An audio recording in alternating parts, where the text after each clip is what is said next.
UGC bill वापस लो, UGC bill वापस लो, सवाल एकता जिंदाबाद।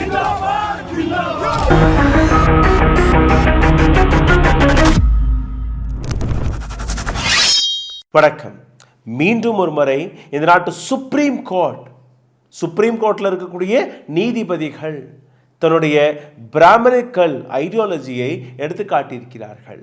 ஸ்வர்ண ஆண்ட பரம்பரையின் அந்த ஐடியாலஜியை எடுத்து காட்டியுள்ளார்கள். இந்த நாட்டில் இருக்கக்கூடிய தலித்கள், ஆதிவாசிகள், அடக்கப்பட்ட, முடக்கப்பட்ட, ஒதுக்கப்பட்ட சமுதாயத்தை சார்ந்த நபர்கள், அவர்களுக்கு நீதி நியாயம் கிடைக்கக்கூடாது, சம உரிமை கிடைக்கக்கூடாது, சம அதிகாரம் கிடைக்கக்கூடாது என்கிற ஒரு கோஷத்துடன் இந்த நாட்டில் இருக்கக்கூடிய ஒரு கூட்டம் களமிறங்கியது.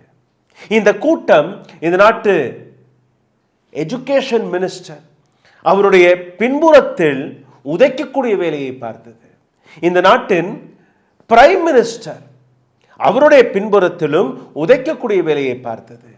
அனைத்துமே சரிதான் என்கிற முத்திரையை குத்தியது இந்த நாட்டு சுப்ரீம் கோர்ட்டின் 2 ஸ்வர்ண நீதிபதிகள், பிராமண நீதிபதிகள்.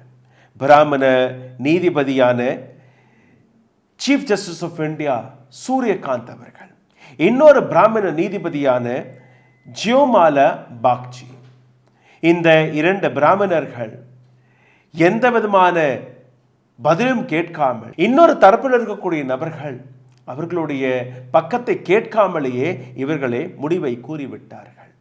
அதாவது இந்த நாட்டில் இருக்கக்கூடிய தலித்கள், பேக்வேர்ட்ஸ், ஆதிவாசிகள் இந்த சட்டத்தை மிஸ்யூஸ் செய்து விடுவார்களா, சட்டத்தை தவறுதலாக பயன்படுத்தி விடுவார்களா?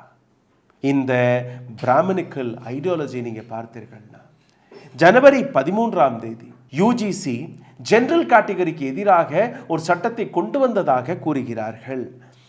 இப்போ சுப்ரீம் கோர்ட் சென்டர் நரேந்திர மோடியின் அரசாங்கம் மற்றும் யூஜிசியிடமிருந்து பதிலை கேட்டிருக்கிறது. பதில் மட்டுமல்ல, இந்த கொண்டு வந்த சட்டத்தை திரும்ப எழுதும்படி கூறியுள்ளார்கள். 2 நாட்களுக்கு முன்பு நான் சந்தோஷப்பட்டேன். நரேந்திர மோடி ஒரு காரியத்தை சரியாக செய்து விட்டார் என்று அவருக்கு பாராட்டும் தெரிவித்தேன். இந்த நாட்டு அரசாங்கம் தலித்கள், ஆதிவாசிகள், ஒதுக்கப்பட்ட சமுதாயம், முடக்கப்பட்ட சமுதாயத்திற்கு ஆதரவாக ஒரு சட்டத்தை கொண்டு வந்ததாக கூறினார்கள். அந்த சட்டத்தில் தவறுகள் இருந்தது. அந்த தவறுகளையும் சுட்டி காட்டியிருந்தேன். அந்த தவறுகள் அதை சரி பார்த்தீர்களா? ஆனால் ஒட்டுமொத்த யூஜிசி சட்டம் இது தவறானது, இது பிராமணர்கள் ஜெனரல் கேட்டகரிக்கு எதிராக இருக்கிறது, அதனால் இதை நாங்கள் ரத்து செய்கிறோம், இது மிஸ்யூஸ் செய்யப்படும் என்று கூறியிருக்கிறார். அப்போ பிராமண நீதிபதி அவர்களே, மிலார்ட், இந்த நாட்டில் எந்த விதமான சட்டம் தான் சரியாக பாதுகாக்கப்பட்டது?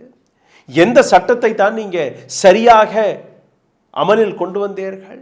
1951ஆம் ஆண்டு சம்பகப் துரைராஜ் வழக்கிலிருந்து தொடங்கி 2018ஆம் ஆண்டு SC/ST ஆக்டை வீக்காக்குனதிலிருந்து தொடங்கி 2026ஆம் ஆண்டு இப்போ இந்த யூஜிசி ஆக்டை ரத்து செய்யும் வரை அனைத்தினுமே இங்கே பார்த்தீர்கள்னா பிராமண நீதிபதிகள் பிராமண ஐடியாலஜியை திணித்து தலித்கள், பேக்வர்ட் கிளாஸ், ஆதிவாசிகள் இவர்களுக்கு எந்த விதமான அதிகாரமும் கிடைக்கக்கூடாது, அப்படி கிடைத்தால் அதை அவர்கள் மிஸ்யூஸ் செய்வார்கள் என்று கூறுகிறீர்கள். எந்த விதமான மிஸ்யூஸ்? இதே அரசாங்கம் இந்த நாட்டு மாணவர்கள், இஸ்லாமிய மாணவர்கள் எந்த விதமான வழக்கு போடாமலேயே அவர்கள் சிறையில் அழுகி வருகிறார்கள். இப்போ உங்களுடைய நீதிமன்றம் சரியாக வேலை பார்த்ததா? இந்த நாட்டில் என்ஃபோர்ஸ்மெண்ட் டைரக்டரேட் போடக்கூடிய வழக்குகள் 6444 வழக்குகளிலிருந்து வெறும் 53 வழக்குகள் மட்டுமே போடப்பட்டது. அதாவது வெறும் 2% வழக்குகள் தான் உண்மையாக போடப்பட்டது. அப்போ என்ஃபோர்ஸ்மெண்ட் டைரக்டரேட் சரியாக வேலை பார்ப்பதாக நீங்க கூறுகிறீர்களா? இல்லை இந்த நாட்டில் இருக்கக்கூடிய டவுரி ஹராஸ்மெண்ட் கேசஸ், இதில் எந்த விதமான பெண்கள் மீது அநீதிகள் நடக்கிறது அதை பற்றி நீங்க சரியாக பார்க்கிறீர்களா? அல்ல செக்ஷுவல் ஹராஸ்மெண்ட், எத்தனை பெண்கள் 90% பெண்களால் bus, train, auto rickshaw, metro, அவர்களுடன் ஒவ்வொரு நாளும் நடக்கக்கூடிய செக்ஷுவல் ஹராஸ்மெண்ட், அதை அவர்களால் ப்ரூஃப் கூட செய்ய முடியவில்லை. அப்போ இந்த அனைத்து கல்பிரிட்ஸ்கள், அவர்களுக்கு எதிராக போடப்பட்ட இந்த சட்டங்களை நீங்க வாபஸ் பெற முடியுமா? ஏன்னா நீங்க பிராமணிக்கல் ஐடியாலஜியில் இருக்கக்கூடிய நபர் தானே. குல்தீப் சிங் சேங்கர் இன்னொரு உயர் ஜாதியினர், இன்னொரு உயர் ஜாதியை சார்ந்த டாக்கூர் சமுதாயத்தை சார்ந்த நபரா? பிஜேபியின் இந்த ரேபிஸ்ட், இந்த மர்டரர் எந்த சட்டத்தின் அடிப்படையில் சுதந்திரமாக சுத்தி கொண்டிருந்தான்? பாபா ராம் ரஹீம் இன்னொரு மர்டர் ரேபிஸ்ட், எந்த சட்டத்தின் அடிப்படையில் இந்த நபர் சுதந்திரமாக சுத்தி கொண்டிருந்தான்? இன்னொரு ரேபிஸ்ட் ஆஷாராம் பாபு என்கிற இந்த நபர், கொலை, கற்பழிப்பு இந்த நபர் மீதும் இருக்கு. எந்த அடிப்படையில் இது போன்ற நபர்கள் வருடத்திற்கு 4 முறை சிறையில் இருந்து வெளிவருகிறார்கள் பேரோல் என்கிற பெயர்ல? எந்த அடிப்படையில்? அப்போ இவர்கள் கிடைக்கக்கூடிய அந்த சட்டத்தை உங்களால் ரத்து செய்ய முடியுமா? நீங்க செய்ய மாட்டீர்கள். காரணம், பிராமண நீதிபதிகளுடைய இந்த ஐடியாலஜி வெளிவருகிறது. தலித்கள் இதை மிஸ்யூஸ் செய்வார்கள் என்று நீங்க கூறுகிறீர்கள். ஆனால் உண்மையில் என்ன நடக்கிறது உங்களுக்கு நன்றாகவே தெரியும்.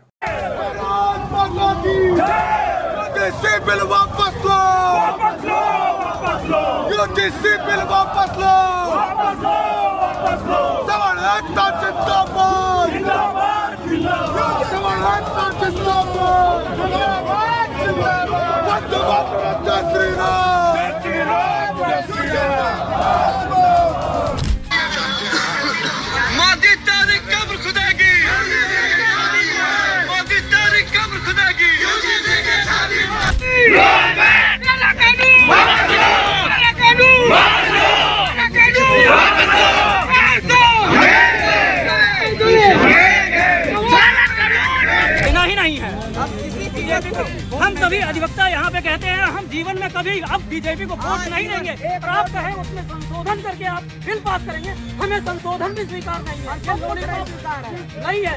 आपके पास में SC/ST एक्ट है, आपके पास में BNS है, BNS में सारी धाराएं प्रोविजन दिया गया है, BNS की धारा 196 है। இந்த வீடியோவில் உங்களை இன்னும் ஆழமாக கூட்டிச் செல்வதற்கு முன்பு ஒரு சிறிய கோரிக்கை. எங்களுடைய சேனலை மிகப்பெரிய அளவில் முடக்கக்கூடிய வேலையை பார்த்து வருகிறார்கள். இந்த வீடியோவை பற்றி எங்களுக்கு எதிராக வழக்குகளும் பாயலாம். நீதிமன்றம் எங்களுக்கு எதிராக வழக்கையும் போடலாம். காரணம், நாங்கள் காட்டக்கூடிய உண்மையான கேள்விகள் அது அவர்களுக்கு பிடிக்கவில்லை. இதிலிருந்து மீட்டெடுப்பதற்காக உங்களுடைய உதவி தேவைப்படுகிறது. நீங்கள் செய்ய வேண்டிய சாதாரணமான விஷயங்கள், இந்த வீடியோவை பார்த்து கொண்டிருக்கும் போது லைக், ஷேர், சப்ஸ்கிரைப் பட்டனை தட்டி விடுங்கள். ஹாய், ஹலோ, வணக்கம், உங்களுடைய கேள்விகள், கருத்துக்களை கீழே கமெண்ட் பாக்ஸில் எழுதிவிடுங்கள்.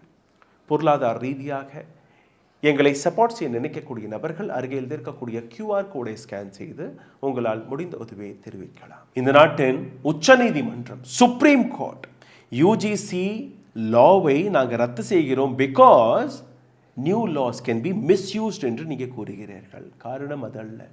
காரணம், கடந்த 15 நாட்களில் இந்த ஹிந்து ராஷ்டிராவை உருவாக்க போகிறோம், ஹிந்து ஹிருதய சம்ராட் என்று கூறக்கூடிய அதே பிராமண வர்க்கம், எந்த பிராமண வர்க்கம் நரேந்திர மோடியை தலையில் தூக்கி ஆடி வந்தார்களோ, எந்த ஹிந்து ராஷ்டிராவை நாங்கள் உருவாக்க போகிறோம் என்று கூறி வந்தார்களோ, எந்த கௌரக்ஷா என்கிற பேர்ல எந்த உயர் ஜாதியினர்களை நீங்க ரவுடியாக அவுத்து விட்டீர்களோ, அதே நபர்கள் உங்களை செருப்பால் அடித்தார்கள்.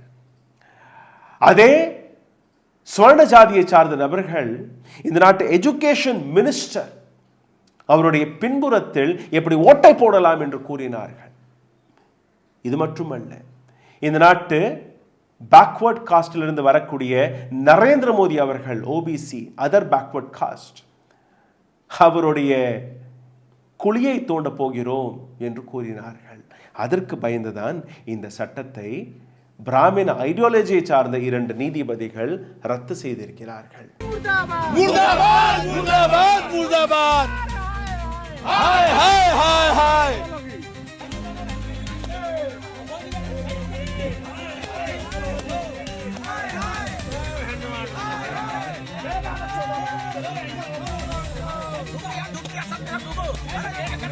உடல் வலிமையை உறுதி செய்யும் சிலாஜித், கவனத்தை மேம்படுத்தும் அஸ்வகந்தா மற்றும் உயிர் சக்தியை பெருக செய்யும் சஃபேடு முஸ்லி போன்ற இமயமலையின் உணவுப் பொருட்களை கொண்டு வந்து மிஸ்டர் பர்ஃபெக்ட் உருவாக்கப்பட்டுள்ளது. உங்கள் முழு குடும்பத்தின் ஆரோக்கியத்தை மா நேச்சுரல்ஸ் மூலம் உறுதி செய்திருங்கள். 100% இயற்கையான மூலிகை பொருட்கள் மூலம் உருவாக்கப்பட்ட மிஸ்டர் பர்ஃபெக்ட் மற்றும் மிஸ் பர்ஃபெக்ட் தலைமுறையாக குடும்பங்களின் உடல் வலிமை, மன வலிமை மற்றும் மகிழ்ச்சியை பெருக செய்கிறது. உங்கள் மகிழ்ச்சியான பயணத்தை துவங்க www.mannaturals.com என்ற இணையதளத்தை பார்வையிடவும் அல்லது வாட்ஸ்அப் எண்ணிலும் தொடர்பு கொள்ளலாம். எங்க போனார் யோகி ஆதித்யநாத்? அவருடைய புல்டோசர் எங்கே? ஏன்னா தொட்டதற்கெல்லாம் புல்டோசரை வைத்து இது போன்ற அராஜகம் செய்யக்கூடிய நபர்கள் வீட்டில் புல்டோசரை ஏற்றக்கூடிய அந்த சட்டமும் அவர்தானே உருவாக்கினார். எதற்காக நரேந்திர மோடி அமைதியாக இருக்கிறார்? எதற்காக அமித்ஷா அமைதியாக இருக்கிறார்? இன்னும் சொல்ல போனால் ராகுல் காந்தி, மம்தா பானர்ஜி, இந்த நாட்டிற்கு கூடிய ஏராளமான தலைவர்கள் எதற்காக அமைதியாக இருக்கிறார்கள்? ஏன்னா இது போன்ற பிராமணர்களை நாங்கள் எதிர்க்க முடியாது. அவர்களை பார்த்து நாங்கள் கேள்விகளை கேட்க முடியாது.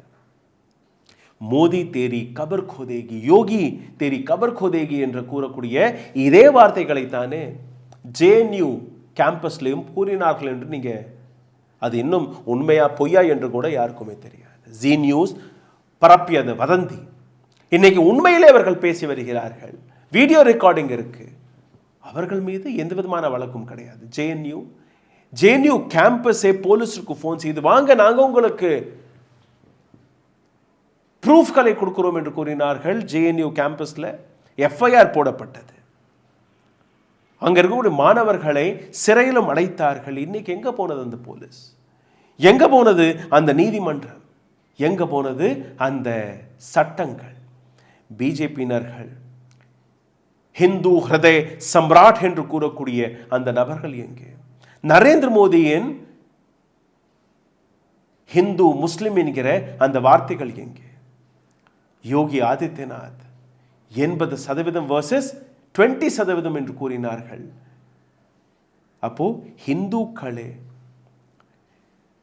ஓட் வாங்கி போது, ஓட் பார்க்கும் போது பட்டேங்கே தோ கட்டேங்கே, அனைவருமே ஒன்றுதான் என்று கூறிய அந்த ஐடியாலஜி இன்னைக்கு இங்கே. நாங்கள் சமம் என்று ஒரு சட்டம் வந்த உடனேயே இவர்களுடைய பின்புறம் நரேந்திர மோடி, யோகி ஆதித்யநாத்துடைய பின்புறம் ஈரமாகி விடுகிறது, பேண்ட் ஈரமாகி விடுகிறது. ஏன்னா இவர்களுக்கு எதிராக எங்களால் பேச முடியாது. பேசணும் என்றால் எங்களை தூக்கி வீசி விடுவார்கள் இல்லையா? கோழை பிரைம் மினிஸ்டர், கோழை சீஃப் மினிஸ்டர்கள், கோழை அரசாங்கம் இன்னைக்கு ஒரு 50-100 நபர்கள் ரோட்டில் இறங்கி போராடிய உடனேயே தலித்களுக்கு ஒதுக்கப்பட்ட சமுதாயத்திற்கு கிடைத்த அந்த முதல் அதிகாரத்தை பறிக்கக்கூடிய வேலையை பார்த்திருக்கிறார்கள். இதே சங்கி கூட்டத்தில் ஒரு யூடியூபர் இருக்கிறான். அந்த யூடியூபர் எப்படி தர்மேந்திர பிரதான், இந்த நாட்டு எஜுகேஷன் மினிஸ்டர், அவருடைய பின்புலத்தில் எப்படி ஓட்டை போடலாம் என்கிற, எப்படி அதை கிழிக்கலாம் என்கிற விஷயத்தை எடுத்து வைக்கிறான் யூடியூப் வழியாக. காரணம், தர்மேந்திர பிரதான் ஒரு தலித் சமுதாயத்தை சார்ந்திருக்கிறார். இந்த நாட்டு பிரைம் மினிஸ்டருடைய படத்தை செருப்பால் அடிக்கிறீர்கள். காரணம், அவர் ஒரு அதர் பேக்வர்ட் காஸ்ட்ல இருந்து வரக்கூடிய நபரா. இந்த அளவில் தாண்டவம் ஆடிய இந்த நபர்கள் மீது எந்த விதமான வழக்கும் போடப்படவில்லை. இந்த நாட்டு பெண்கள் தன்னுடைய அதிகாரத்தை பற்றி பேசினால் அந்த பெண்களை குத்தியா என்று கூறுகிறார்கள், திருநாய் என்று கூறுகிறார்கள், பிச் என்று கூறுகிறார்கள். அப்பெல்லாம் இவர்களுடைய சட்டம் சரியாக தான் வேலை பார்க்கிறது. ஆனால் தலித்களுக்கு ஒரு சிறிய சமமான அதிகாரம் கிடைத்த உடனே அவர்களுடைய அப்படியே ஈர கொலையை நடுங்கி போகிறது. ஏன்னா மனுஸ்மிருதிக்கு எதிராக இவர்கள் பேசுகிறார்கள். மனுஸ்மிருதி எங்களுடைய சட்ட புத்தகம். தலித்கள் அதை மதிப்பதில் அவர் BR அம்பேத்கர் கொண்டு வந்த சட்டங்களை தான் அவர்கள் மதிக்கிறார்கள். அதை நாங்கள் மதிக்க மாட்டோம். Chief minister is silent, prime minister is silent, the entire BJP is silent, the entire Sangh Parivar is silent. இப்போ இந்த கூட்டத்தை கடந்த 11 ஆண்டுகளாக எந்த குண்டர் கூட்டத்தை நீங்க உருவாக்கினீர்களோ அந்த குண்டர் கூட்டத்திற்கு எதிராக உங்களால் ஒரு வார்த்தை கூட பேச முடியவில்லை. பிஜேபியினர்கள் எப்படி பம்மி கூனி குறிந்து அவர்களுக்கு எதிராக பதில் கொடுக்கிறார்கள், நீங்களே கேளுங்கள். देखिए, इसमें मैं एक बात बहुत विनम्रता से आश्वस्त करना चाहता हूँ, किसी को उत्पीड़न होने नहीं दिया जाए, कोई भेदभाव नहीं होगा, कोई डिस्क्रिमिनेशन के नाम पे किसी को भी मिसयूज करने का अधिकार नहीं रहेगा। इसमें यूजीसी हो, भारत सरकार हो या राज्य सरकार हो, इसकी दायित्व रहेगी। मैं आश्वस्त करता हूँ, उसको जो व्यवस्था हुई है, भारत की कुछ भी व्यवस्था हो, संविधान की परिधि के अंदर होगा। और ये जो विषय आई है, ये तो सुप्रीम कोर्ट की निगरानी में व्यवस्था है। इसमें आश्वस्त फील करना चाहता हूँ, कोई भी किसी के ऊपर भी अत्याचार या किसी को भी भेदभाव नहीं किया जाएगा। Where is your Hindu Ekta, Sanatan Ekta? Where is your அகண்ட பாரத், அகண்ட ஹிந்து பரிவார்? எங்க போனது இது எல்லாமே? ஏன்னா சனாதன மதம், நான் பல முறை கூறியிருக்கிறேன், இவர்களுடைய போட்டி போராட்டம் இஸ்லாமியர்களுக்கு எதிராக கிடையாது, கிறிஸ்துவர்களுக்கு எதிராக கிடையாது. இன்னைக்கு கிறிஸ்துவர்கள், இஸ்லாமியர்கள் என்று கூறக்கூடியதே நபர்கள் கடைசியில் தலித்கள், கடைசியில் ஆதிவாசிகள், கடைசியில் அடக்கக்கூடிய அந்த விஷயத்திற்கு தான் வருவார்கள், அடக்குமுறையை தான் கையாளுவார்கள். அது இன்னைக்கு நடந்துவிட்டது. The principle of equality, the principle of judge, the principle of exploitation, free society அனைத்தையுமே ஏறி மிதிக்கக்கூடிய இந்த நீதிபதிகள், உங்களுடைய ஜாதி என்ன? அங்கிருந்து பதில் வருகிறது, நாங்க பிராமணர்கள். அதனால் இந்த சட்டத்தை நாங்க அமலில் கொண்டு வர விட மாட்டோம். நன்றி, வணக்கம். ஊடகம் கார்ப்பரேட் அரசியல்வாதிகளின் கைப்பாவையாக, அடிமைகளாக இருந்தது போதும். இனி சாட்டை எடுத்து சுழற்றும் நேரம் வந்துவிட்டது. ஊடகம் பொதுமக்களாகிய உங்களுக்காக, உங்களாலேயே இயக்கப்பட வேண்டும். ஊடக சுதந்திரத்திற்காக உங்களின் பங்களிப்பை இன்றே அளித்திடுங்கள்.